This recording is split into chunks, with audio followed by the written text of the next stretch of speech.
Hello, my name is Mike Ackerman, and I'm a genetic cardiologist at the Mayo Clinic in Rochester, Minnesota.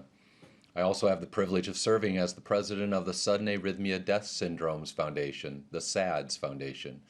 On behalf of Alice Laura, CEO of the SADS Foundation, and all of our staff at SADS, we invite you to get to know us at www.stopsads.org. Alice and her team are here to help individuals and families affected by a potentially dangerous genetic heart rhythm condition, a SADS condition, to not only live, but to thrive despite that condition. We at the SADS Foundation are excited about our successful relaunch of the Heart of the Matter Question of the Month series, where you ask and we will answer your questions.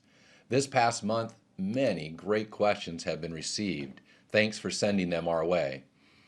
This month's question is, should we get an automatic external defibrillator, an AED, for our family?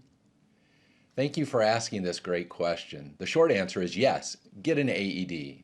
In fact, don't just obtain an automatic external defibrillator, an AED, learn CPR and learn how to use that AED.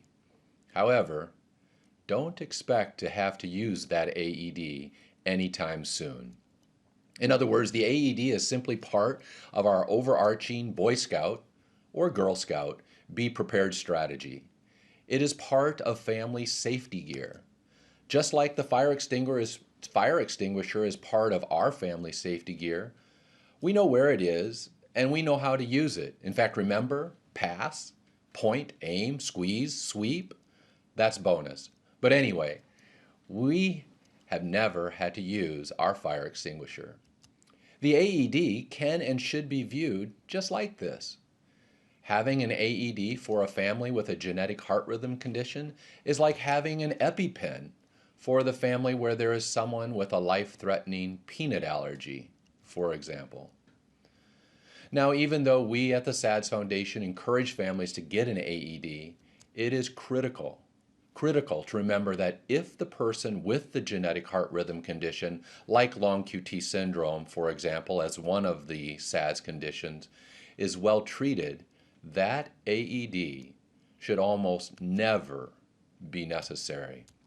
In fact, among the past 600 plus adults with long QT syndrome who I have cared for, there has never been the need of an AED rescue shock. And among the 500 plus children with long QT syndrome under our care, only 4 children out of over 500, only 4 children out of over 500 have ever received an AED rescue shock over the first 20 years of my medical career.